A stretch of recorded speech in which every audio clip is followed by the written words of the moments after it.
बीजापुर शहर से एक ऐसा मामला सामने आया है जिसने मलप्रभा नगर के लोगों की चिंता बढ़ा दी है। BLDE इंजीनियरिंग कॉलेज के पास स्थित मलप्रभा नगर में आवारा कुत्तों की बढ़ती संख्या को लेकर स्थानीय लोगों में काफी नाराजगी देखने को मिल रही है। आए दिन आवारा कुत्तों के काटने की खबरें सामने आती रहती हैं, लेकिन इस बार मामला कुछ अलग है। स्थानीय लोगों का आरोप है कि एक ही घर में लगभग 40 से 50 कुत्ते रखे गए हैं। उनका कहना है कि इसकी वजह से पूरे इलाके में डर का माहौल बना हुआ है। बच्चों, बुजुर्गों और रोजाना आने जाने वाले लोगों को परेशानी का सामना करना पड़ रहा है। निवासियों ने मांग की है कि प्रशासन इस मामले का तुरंत संज्ञान ले और उचित कार्रवाई करे ताकि लोगों को इस समस्या से राहत मिल सके।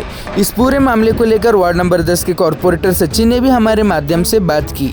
उन्होंने स्थिति की विस्तार से जानकारी दी और कहा कि नागरिकों की सुरक्षा सबसे पहली प्राथमिकता है। साथ ही संबंधित विभाग से मामले में जरूरी कदम उठाने की मांग भी की है। अब देखना होगा कि महानगर पालिका और संबंधित अधिकारी इस मामले में इतनी जल्दी कार्रवाई करते हैं और मलप्रभा नगर के लोगों को कब तक इस समस्या से निजात मिलती है।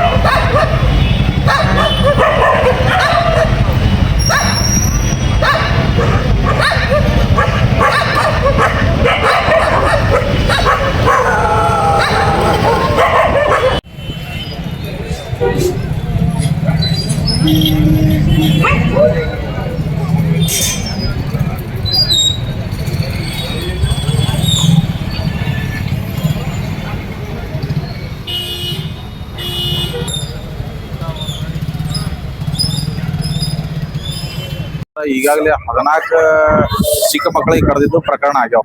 14 ಸಣ್ಣ ಮಕ್ಕಳಿಗೆ, ಶಾಲೆ ಹೋಗೋ ಮಕ್ಕಳಿಗೆ ನಾಯಿಗಳು ಕಡ್ದಾವ್। ನಾಯಿಗಳು ಕಡ್ದಿದ್ದಕ್ಕೆ ಎಲ್ಲರೂ ಬಡಾವಣೆ ಏನಿ ಗುರು ಹಿರಿಯರು ಏನದಾರ ಎಲ್ಲರೂ ಸೇರಿ ನಮಗೊಂದು ಮನವಿ ಕೊಡ್ತಾರ। ಏನ ಮಹಾನಗರ ಪಾಲಿಕೆ ಒಂದು ಮನವಿ ಕೊಡ್ತಾರ, ಏನಂತೇಳಿ ನಾಯಿಗಳನ್ನ ಸ್ಥಳಾಂತರ ಮಾಡುವಂತ ಕೆಲಸ ಮಾಡ್ರಿ ಅಥವಾ ನಾಯಿಗಳ ಸಂತಾನಹರಣವನ್ನು ಮಾಡುವಂತ ಕೆಲಸ ಮಾಡ್ರಿ। ಯಾವ್ದಾರ ಒಂದು ಕೆಲಸ ಮಾಡಿ ಚಿಕ್ಕ ಮಕ್ಕಳಿಗೆ ಏನಿದೆ ಕಡಿದೇನ ನಾಯಿಗಳೇನು ಕಡಿಲಿಕ್ಕತ್ತಾವಲ್ಲ, ಆ ನಾಯಿಯನ್ನ ಕಡಿಮೆ ಮಾಡಿಸಿ ನಾಯಿಗಳನ್ನ ಸ್ಥಳಾಂತರ ಮಾಡಿಸ್ರಿ ಅಂತ ಹೇಳಿ ನಮ್ಮ ಮಹಾನಗರ ಪಾಲಿಕೆ ಒಂದು ಎಲ್ಲರೂ ಸೇರಿ ಅಪ್ಲಿಕೇಶನ್ ಕೊಡ್ತಾರ। ಆ ಅಪ್ಲಿಕೇಶನ್ ಮಹಾನಗರ ಪಾಲಿಕೆಗೆ ಒಯ್ದು ಕೊಟ್ಟ ತಕ್ಷಣ ಮಹಾನಗರ ಪಾಲಿಕೆಯವರು ಬರ್ತಾರ, ಅವರು ಅಪ್ಲಿಕೇಶನ್ ಸ್ವೀಕಾರ ಮಾಡಿಕೊಂಡು ಬಂದು ನಾಯಿಗಳನ್ನ ಸ್ಥಳಾಂತರ ಮಾಡುವಂತ ಕೆಲಸ ಪ್ರಾರಂಭ ಮಾಡಿದಾಗ ಇಲ್ಲಿ ಈ ಮನೆಯವರು ಅದಾರ, ಈ ಮನೆ ಕಾಣ್ತೈತಿ ನಿಮಗ, ಈ ಮನೆಯವ್ರು ಏನದಾರ, ಈ ಮನೆಯೊಳಗ 40 ರಿಂದ 50 ನಾಯಿಗಳು ಬೀದಿ ನಾಯಿಗಳಿಗೆ ಇವರು ಊಟ ಹಾಕ್ತಾರ। ಸುಪ್ರೀಂ ಕೋರ್ಟ್ ಆರ್ಡರ್ ಏನದ, ಯಾರ ನಾಯಿಗಳಿಗೆ ಊಟ ಹಾಕ್ತಾರ ಅವ್ರೇ ಆ ನಾಯಿಗಳನ್ನ ನೋಡ್ಕೋಬೇಕು। ಮತ್ತ ಆ ನಾಯಿಗಳು ಯಾರಿಗಾರ ಕಚ್ಚಿತ್ತಂದ್ರ ಆ ನಾಯಿ ಕಚ್ಚಿದ ಇಂಜೆಕ್ಷನ್, ರೇಬಿಸ್ ಇಂಜೆಕ್ಷನ್ ಯಾವ್ದೇ ಬರ್ಲಿ, ಯಾವ ಹುಡುಗರಿಗೆ ಏನ್ ಕಡಿದಿತ್ತಲ್ಲ ಆ ಮಾನವರಿಗೆ ಕಡದವ್ರಿಗೆ ಅವ್ರಿಗೆ ಇಂಜೆಕ್ಷನ್ ಮಾಡಿಸುವಂತ ಕೆಲಸ ಯಾರು ಮಾಡ್ಬೇಕು, ಆ ನಾಯಿಗೆ ಯಾರು ಊಟ ಹಾಕ್ತಾರ ಅವ್ರೇ ಮಾಡ್ಬೇಕು। ಇವ್ರು ಅದನ್ನು ಮಾಡಾಕತ್ತಿಲ್ಲ, ನಾಯಿಗಳಿಗೆ ರಾತ್ರಿ ಊಟ ಹಾಕುದು ಬಿಡಾಕತ್ತಿಲ್ಲ। ಈಗ ಹೊರಗೆ ಅಡ್ಡಾಡುವ ಎಲ್ಲಾ ಜನರಿಗೆ ನಾಯಿಗಳು ಕಡಿತಾವ। ನಾಯಿಗಳು ಕಡದಾಗ ಇದಕ್ಕೆ ಯಾರು ಹೊಣೆ ತಗೋತಾರ? ಮನೆಯದವ್ರು ಏನೂ ಇಲ್ಲ। ಈ ಸಲ ನಾವ್ ಏನ್ರ ಬಂದ್ ಹಿಂಗ್ ಹೇಳೋಣ, ಈಗ ಮಹಾನಗರ ಪಾಲಿಕೆದಿಂದ ಆ ನಾಯಿ ಸಂತಾನಹರಣ ವಾಹನ ಬಂದಿತ್ತು ನಾಯಿಗಳನ್ನ ಸ್ಥಳಾಂತರ ಮಾಡ್ಲಿಕ್ಕೆ। ಯಾಕಂದ್ರೆ 1 ವರ್ಷ ಮೇಲ್ಪಟ್ಟ ನಾಯಿಗಳನ್ನ ಸ್ಥಳಾಂತರ ಮಾಡ್ಬೇಕಂತೇಳಿ ಕಾಯ್ದೆ ಒಳಗದ। 6 ತಿಂಗಳ 1 ವರ್ಷದ ಯಾವ ನಾಯಿಗಳನ್ನ ನಾವು ಯಾವ ಮುಟ್ಟಾತಿಲ್ಲ। ನಾವು 1 ವರ್ಷದ ಮೇಲಿನ ಮೇಲ್ಪಟ್ಟ ನಾಯಿಗಳನ್ನ ಏನಾದ್ರು ಸ್ಥಳಾಂತರ ಮಾಡುವಂತ ಕೆಲಸ ಮಾಡ್ಬೇಕಾದ್ರ ಅವ್ರು ಬಂದು ಅವಾಚ್ಯ ಶಬ್ದಗಳಿಂದ ಅವರಿಗೆ ನಿಂದಿಸ್ತಾರ, ಅವ್ರಿಗೆ ಹೊಡಿಲಿಕ್ಕೆ ಹೋಗ್ತಾರ। ಮಹಾನಗರ ಪಾಲಿಕೆ ಅದೇನು ವಾಹನ ಏನು ಬಂದಿತ್ತಲ್ಲ ಅದನ್ನ ಚಾವಿಯನ್ನ ಕಸ್ಕೊಂಡ್ ಅವ್ರ ಮನೆಯೊಳಗೆ ಹೋಗಿ ಇಟ್ಕೋತಾರ। ಆಮೇಲೆ ನಾಯಿಗಳನ್ನ ಬಲೆ ಏನ್ ತೊಗೊಂಬಂದಿರ್ತಾರ, ಅವ್ರು ಬಲಿ ಹಿಡಿದ ಕೇಶ ನಾಯಿಗಳನ್ನ ಕಳ್ಸುವಂತ ಏನ್ ಬಲೆ ತೊಗೊಂಬಂದಿರ್ತಾರ, ಆ ಬಲೆಗಳನ್ನ ಕಸ್ಕೊಂಡ್ ಒಯ್ದು ಮನೆಯೊಳಗೆ ಇಡ್ತಾರ। ಆ ಹೋಗ್ಬೇಕಾದ್ರ ಇಲ್ಲಿ ಏನಮ್ಮ ಮಾಡಿನ ಜನತೆ ಏನದಾರ, ಅದ್ರೊಳಗೊಬ್ರು ಹಿರಿಯ ಅಜ್ಜಿ ಅದಾರ, ಅವ್ರು ಹೋಗ್ಬೇಕಾದ್ರ ಅವ್ರು ಕೇಳಿದ್ದಕ್ಕೆ ಅವ್ರ ಕಣ್ಣಿಗೆ ಈ ತರ ಹೊಡೆದ ಕೇಶನ್ ಹೋಗ್ತಾರ। ಯಾವ್ದು ನಾಯಿಯನ್ನ ಏನ್ ಬೇಲಿ ಒಯ್ತಿರ್ತಾರಲ್ಲ ಆ ಬೇಲಿನ ಕಣ್ಣಿಗೆ ಹೊಡತಾರ। ಅಜ್ಜಿ ಪಾಪ ಇಲ್ಲಿ ಒಪ್ಪಿ ಈ ತರ ಆಗೈತ್ ಪಾಪಿಗೆ ಹೋದ್ರ ಅವ್ರು ಇದ್ರಪ್ಪ ಅಂದ್ರೆ ನಿಮ್ಗೆ ಅದನ್ನ ನೋಡಕ್ ಸಿಗ್ತಿತ್ತು। ನಿಮ್ ಪ್ರಕಾರ ಎಷ್ಟು ನಾಯಿಗಳು ಈ ಮನೆಯೊಳಗೆ ಕನಿಷ್ಠ 30 ರಿಂದ 40 ನಾಯಿಗಳು ಈಗ ನೀವು ಅಲ್ಲಿ ಕಾಣ್ತಾವ್, ಮ್ಯಾಲದಾವ್ ಒಳಗದಾವ್, ಎಲ್ಲಾ ಕಡೆ ನಾಯಿಗಳು ಅದಾವ್। ಬಡಾವಣೆ ಯಾವ್ದು ಇದು? ಬಡಾವಣೆ ವಾರ್ಡ್ ನಂಬರ್ 10 ಬರ್ತೈತಿ, ಮಲಪ್ರಭಾ ನಗರ, ಆಮೇಲೆ ಪ್ರಗತಿ ನಗರ, ಗಚ್ಚಿನಕಟ್ಟಿ ಕಾಲನಿ, ವಿದ್ಯಾನಗರ, ಎಲ್ಲಾ ಕಡೆ ನಾಯಿಗಳು ಅದಾವ। ಈ ಎಲ್ಲಾ ಕಡೆ ರಾತ್ರಿ ಹೊತ್ತು 2 ಗಂಟೆ ತನ ಇವ್ರು ಏನ್ ಮಾಡ್ತಾರ, ನಾಯಿಗಳಿಗೆ ಊಟ ಹಾಕೋತ ಅಡ್ಡಾಡ್ತಾರ। ಹೊರಗಿನ ನಾಯಿ ಹಾಕ್ಬಾರ್ದು ಅಂತೇಳಿ ಹೈಕೋರ್ಟ್ ಹೇಳಿದ್ದದ।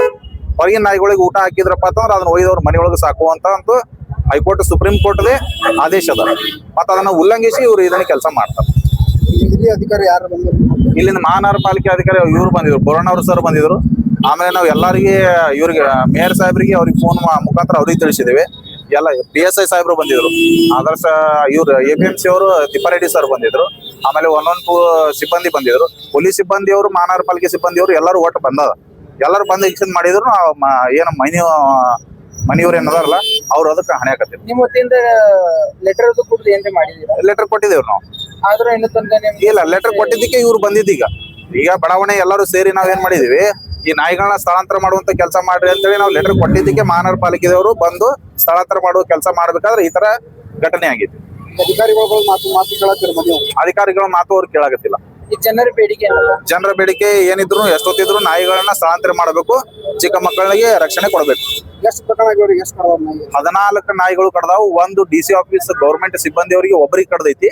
ಇನ್ನು ಉಳಿದ 13 ಜನ ಲಕ್ಷ್ಮೀನಗರ ಒಳಗೆ 8 ಮಂದಿ ಕಡ್ದೈತಿ. ಗಚ್ಚಿನ ಕಟ್ಟಿ ಒಳಗಿಂದ 4 ಮಂದಿ ಕಡ್ದೈತಿ. ಈಗ ಸಣ್ಣ ಕಡದ ಮೇಲೆ ಹಿಂಗ ಹಾಲಾಗ್ತಿತ್ತು ಅಂದ್ರೆ ಮುಂದಿನ ಪರಿಸ್ಥಿತಿನೇ ಹಂಗೈತಿ. ಈ ಸಣ್ಣ ಮಕ್ಕಳಿಗೆ ಇದು ಬೆಳಗ್ಗೆ ಎದ್ದೆ ಸ್ಕೂಲ್ ಬಿಡ್ಬೇಕಾದ್ರೆ ನೀವು ಒಂದ್ಸತಿ ಯಾವಾಗ್ರೆ ನಿಮ್ಗೆ ಸಮಯ ಇತ್ತಪ್ಪ ಅಂತಂದ್ರೆ ಬಂದ್ ಒಂದ್ಸತಿ ನೋಡ್ರಿ.